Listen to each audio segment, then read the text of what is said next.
Good morning, everyone. We're super glad that you're here with us today. This session, as you all know, is on asking the right question, considering the questions that connect with your audience, your families, your parents, your staff, and help you get the answers that you need to better your school or your district. So today we have an amazing panel that I'm facilitating. We are joined by Jason Fisher. He is the Senior Director of Analytics and Insights of North America Oral Care at Procter Gamble. He leads consumer insights for two brands, Crest and Oral-B. We're also joined by our amazing Possip partners, Brandy Davis of the Cincinnati Public Schools Office of Innovation and Strategic Partnerships, and Randy Dowell, Executive Director of KIPP Nashville, both of whom use Possip Bonus Questions in super innovative ways. And we're very excited to have all of them on our panel today. You can learn more about them through the links that Lauren will be sharing in the chat. And also just a note that we are spotlighting the panelists and myself. So if you click on speaker view, you should be able to see people who are speaking at the right times. So you have the best view of this panel today. And with that, we'll go ahead and get started. Awesome. Well, first of all, I'd love to start off kind of asking some questions to Jason. I know, Jason, that obviously you work in research. And so just to kind of tee up this whole conversation, wanting to start with a question on, why are questions so important? I love that as a first question. Thank you for letting me participate in your panel discussion today. I'm excited to, hear the thoughts and conversations as we go through the next half hour. But I think it's a great opening question because questions are a powerful source of discovery, right? It is the way that we understand and derive meaning, whether it's situational, contextual, what's the motivation of someone, how satisfied are they, what's their intent. And when you ask those questions, it's good insight into what people are thinking and what ultimately will be their desired outcomes and behaviors.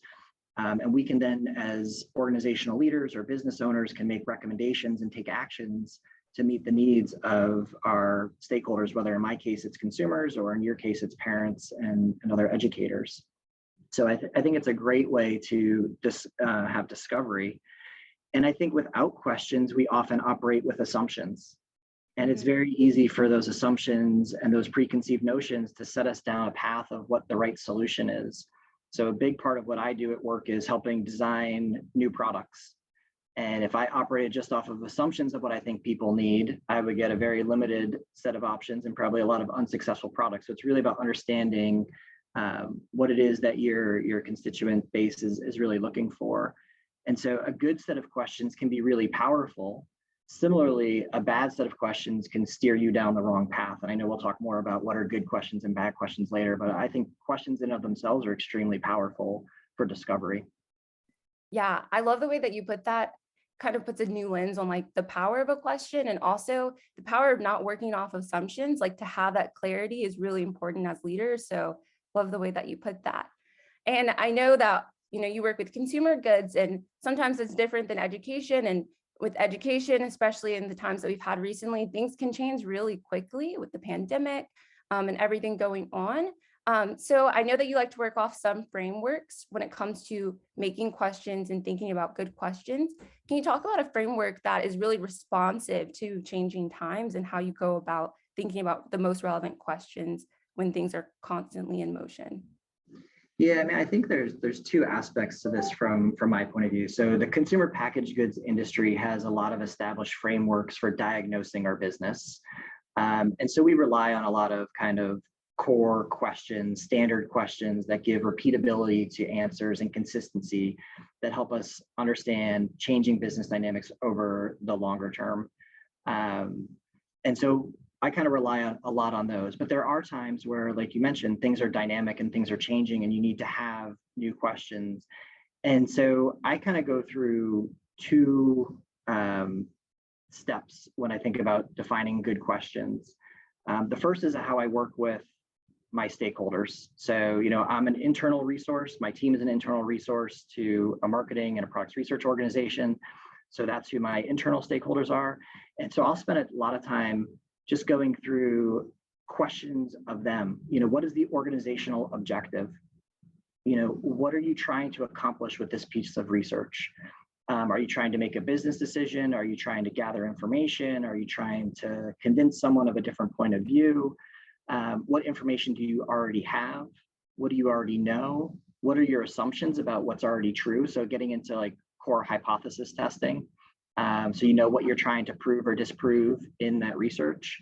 And I do all of that. And the other piece I do too is I say, what are you going to do with this research? What action are you going to take based off the information you get?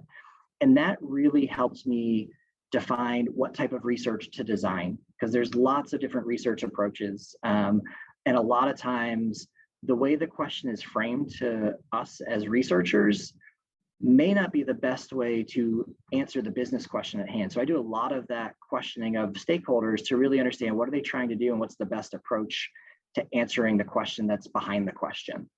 So it's a little bit of sensing. Then the other thing that I do when it comes to frameworks for question development is more on the research design. And again, it's less about frameworks, it's more about principles and a process that I go through. I just think, general to specific with my questions. I think, my most important questions have to be earlier rather than later, because I know respondents will start to get tired by the end of questionnaires, and I don't want to have the stuff that's most important to me be the last thing that they think about. I want to make sure that I'm not biasing in my questions. There's a good piece of research that talks about a study where they asked people, was Gandhi older or younger than 50 when he died? And they asked another group of people, was Gandhi older or younger than 70 when he died? And depending on which question you were asked, your answer varied. So if you were framed with 50 as the starting point, your average age answer was lower than if you were framed with 70. So how you ask your questions in a questionnaire can lead you to answers. So it's really important to make sure you don't have biasing questions or leading questions. And then I always ask questions with the analytical plan in mind. What type of analysis am I going to be doing with this data? Am I going to be doing descriptive analysis, just looking at percentages of people that agree or disagree? Or am I doing something more advanced? Am I trying to segment the market into different groups and I need to apply different approaches, which will lead me to different questions? And then the last kind of principle when it comes to questions is I want to make sure I don't overwhelm the respondent, right? And that can be either through time or complexity of questions. So those are just a few of the frameworks and principles that I use as I think through defining the business question or the organizational question, and then translating that into consumer research that we actually go execute. Yeah, thank you for that. And I saw some head nods from Randy and Brandy. Like, I think that resonates with them as Possip partners, that routineness, not wanting to overwhelm their families with questions or their staff with questions. So I actually want to follow up with Randy, because he has a really great example, I think, from KIPP Nashville, when they asked their staff a question about, taking some things off their plate to help in their work. And I just want to talk to Randy, see, what inspired that question. I think there's definitely some connections to what Jason was saying about, getting to the root cause of things. Yeah, thank you. So I'm going to take everybody back to the fall. So we were running full schools for the first time here in Nashville. We operate 7 schools with KIPP Nashville. We were operating schools that had all of our kids attending every single day for the first time in 18 months. We were in the middle of the Delta surge. My chief of schools had just resigned. People were like dropping left and right, and it was like super stressful. And we did our end of Q1 ARC review. So went into each of our schools, did like a deep dive, looking at classrooms and artifacts and just kind of like pulse checking, like how are we right now? And I walked away from that with like just this clear sense of our teachers are working their tails off, and like they are trying, they're going hard, and this is a scary time. Everybody's in masks, I mean, the whole thing, right? Like just like all of y'all, experienced. And so I saw all this hard work, but I also saw so many things that like seemed like very inefficient to me that we were doing.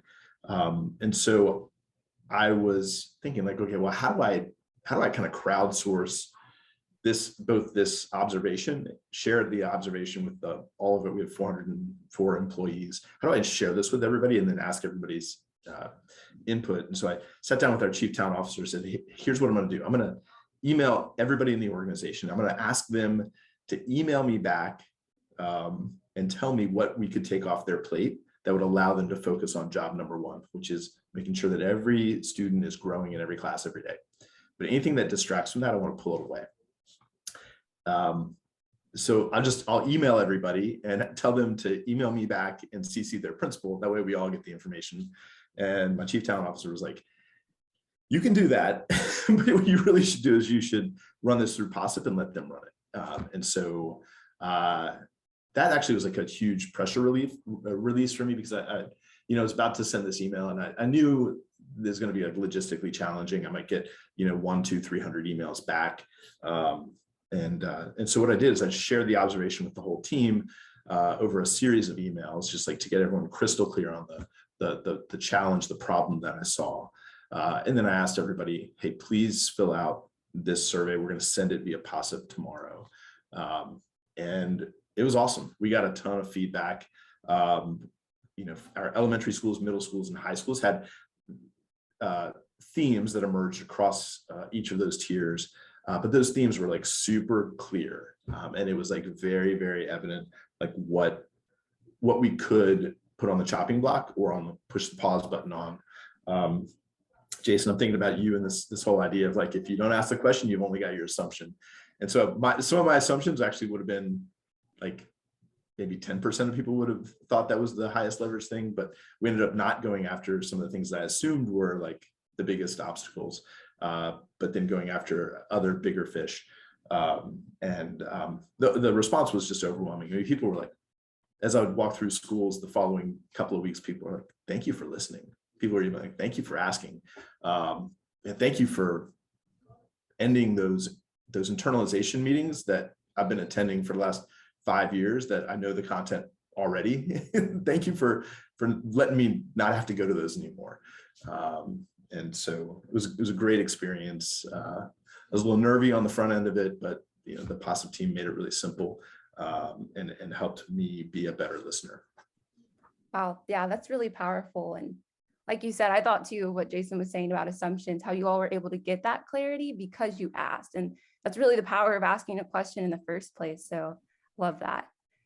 Brandy, I want to pass it off to you because I know that Cincinnati Public Schools, you all have a lot of experience asking questions as a district to your families. And I also know that you've worked with individual schools to help them formulate questions. So when it comes to thinking about, what are you going to ask when it comes to family needs? How do you, start thinking through finding, the right questions for specific school communities? Absolutely. That's a fabulous question. And just to back up a little bit is that,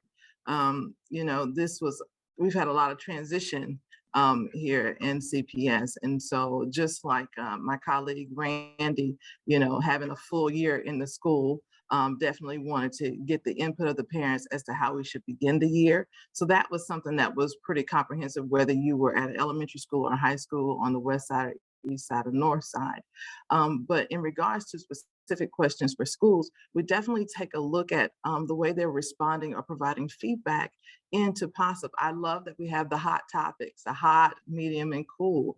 Those are really great starting points where parents have also left comments if they have praise or concerns or things of that nature. So we take those into consideration. One example in particular was a topic that was very important to parents. They kept showing some concern in regards to how children were engaging with one another. And it was really implemental in, number one, the resource coordinators responding back to parents directly and saying, I hear you, and or the principal if something was a little bit more on that level of escalation. But also it led to them creating an event where additional information could be shared. And just like Randy said, it was that opportunity for folks and parents to say, and guardians to say, hey, thank you for hearing us. Thank you for putting something in place that is actually going to be helpful. So those are some immediate ways where we used, identified questions that could be helpful. And just like the gentleman before me said, indeed, being concise in what you're asking. There's always something that you can ask. but to get it down to succinct way and give options like maybe yes or no, or give A and B options. I can tell you that was really big when it came to when we had to consider the Delta variant and the Omicron variant here, and we had a new board that was being elected, and we also had a new superintendent that was being chosen. So to be very clear on where parents stood when it came to remote learning, should we close all schools or close one school at a time? Those types of things, you definitely cannot make assumptions. You need to know where your parents stand, especially in an urban school community. Wow, yeah, that's really powerful. I love what you said about kind of starting from the hot topics as a way to follow up with parents. So you already know a lot of parents are, talking about the car line or COVID protocols. So then using that subject in your next question so you can get further clarity. I think that's Absolutely. really, really smart and strategic. So love that. I want to kind of keep going. I know that, Randy, you already talked some about the impact of asking your staff that question about easing the workload. Could you talk some about how that experience has maybe changed the way you're thinking about questions going forward and, taking action steps? It's funny because I think what it did was, so we do an arc of the year review at the end of each quarter. So quarter one, quarter two, quarter three, we don't do one at the end of quarter four. But it has elevated the how we look at that data and use our Possip data during those arcs. So real specific here. We last year during the heart of the pandemic, we were so disconnected from our staff, we decided to ask Possip if we could do staff pulse checks to hear how are our school teams doing, how just are people satisfied, are people happy in the work, in the job. And that has become the core thing, that one of the probably the two core things that we look at first when we go into an arc is just what's the look and feel of classrooms, are kids working, kids learning, and we look at staff satisfaction via Possip, because what we've seen is last year, unfortunately, we saw when your yeses drop and your people will go to mostly's or not happy. Number one, that's a harbinger of something that's going to come, which is you're going to have people leave. And number two, it is totally fixable. And I think this is the big aha is ask the question, find out, and then go fix it. And we've been in that cycle. And so now at this point in the year, we've seen principals go from everybody's super excited in August, and in November, everybody's down in the dumps. They do something different. And by January, we're beating August's numbers and trending upward even still. So, and retention for next year, staff retention for next year is looking positive in those places. And it's just because we had the courage to ask the question and hear what people are saying. Yeah. So that's powerful. Yeah. I love that you said it's fixable. I think it's hey, if we know what people want addressed, then let's go after it. And asking the question helps you do that. So that's love right. that.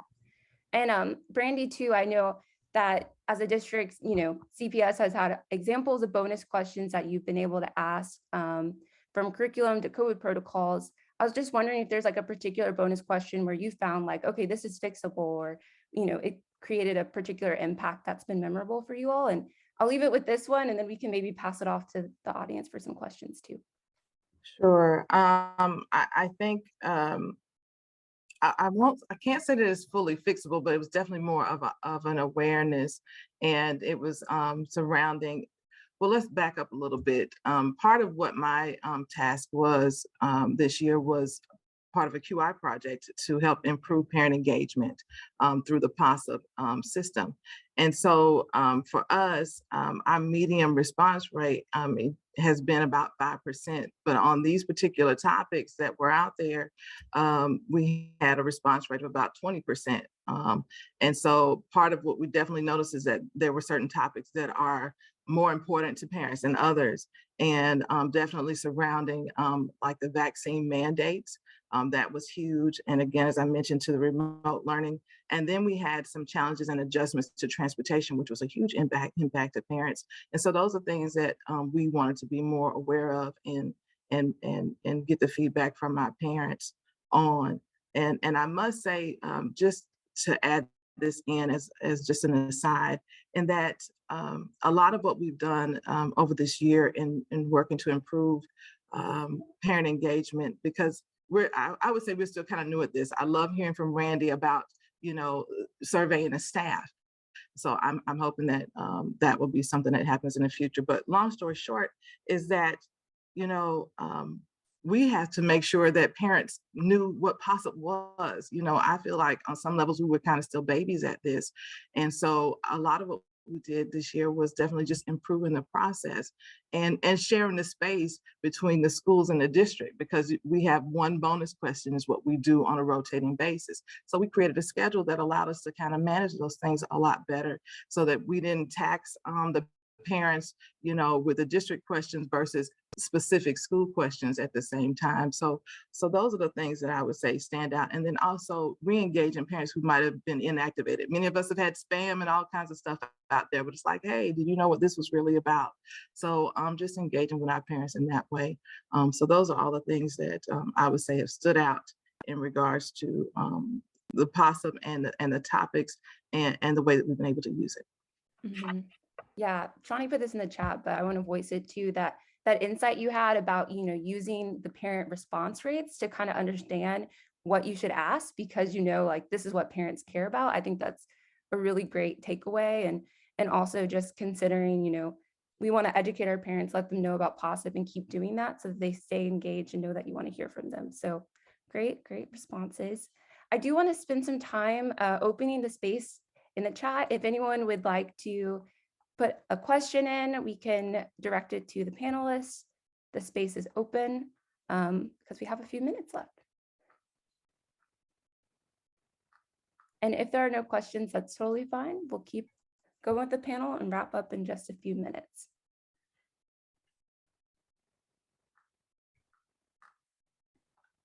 Hey, Brandy, I have a question. Do you feel like you all use a different strategy when you're creating questions for the district as opposed to some of the work you're doing with individual schools? I know you've looked at the bonus question from both a school level and a district level. Absolutely. And I mean, suffice it to say, the district as a whole has a higher priority, right? We have a bigger priority when it comes to our goals or things that we're inquiring about. For instance, when it comes to like our upcoming summer scholars program, there's just a bigger need. But then when you're talking about on the school level, what you're looking for are things on how we can, what are the resources and services that our parents need? What are their biggest concerns? Many times I've seen praise and also concern for our teachers in the parents' responses, So those are things that can be helpful to the principal and to the resource coordinators and to their entire administrative team on how they potentially approach certain things. So indeed, that does impact what types of questions we do ask. Some are definitely more overall service driven as far as possibly changes in approach on a district level, but definitely some are more customized for the school level and how it impacts the children directly. Thanks. Yeah, you all have done such a great job of that multi-tiered approach. Awesome. And we do have a question from Betsy Bowers in the chat. She said, best practices for educating parents about Possip. Randy or Brandy, you can probably speak to that. Brandy, I heard you talk a little bit about this. I defer to you. Okay, so we employed quite a few tactics. Number one is that we love that there are templates already out on Possip in multiple languages that we could share. And so a lot of our approach was definitely multi-pronged. Parent-teacher conferences, sharing there with the flyer, also putting it on our Facebooks and Twitters and things of that nature. And then we also began having conversations at our staff meetings because on some levels, some teachers weren't as clear as to the benefit of Possip and what it was used for. And so if you have the teachers and the administration, you know, backing it and also promoting it with the parents, those are also great ways that we've been able to communicate out and get the word out a lot more. And like I said, we also did some, as I would say, hand-to-hand combat, making some phone calls. And we still have some work to do. Please understand, we're still a work in progress, but that's what we've seen what's been effective, becoming effective. No, y'all are doing awesome. So is KIPP Nashville as well. We thank you all for being on the panel today. I know that it's time right now. I know we had one more question in the chat, but understand that people might need to hop at this moment, so feel free. But I do want to go ahead and ask it for Jason real quick. When you have limits on the number of questions, how should you think about the one question that matters most? And then we'll wrap up here. I mean, I think that really ties to what are you trying to learn? What actions are you trying to take? What are you trying to really understand and prioritizing? When we go through questionnaires, I really make sure that every question has a role, and some are more important than others. Some are, you know, descriptive and diagnostic and profiling. Others are really about the core thing you're trying to make a decision or understand better about. So I think just being really clear on what role the questions you have are playing, and are they a nice to have or are they a need to have? Yeah, no, that's really true. Like every question having an objective of some sort. Awesome. Well, thank you all. Thank you to our lovely panelists for joining us. And thank you to all our Possip partners and participants for being active in the chat today. And we hope that you join us for some other sessions throughout the day. I did want to share this kind of final slide real quick, some best practices for writing bonus questions that have been touched on. Just, you know, asking one question at a time, using simple language, and trying to ask yes, no, or multiple choice questions. And Brandy touched on that too. So feel free to check out those best practices articles that Lauren just linked in the chat. But thank you all, and we're excited for the rest of the day. See you later.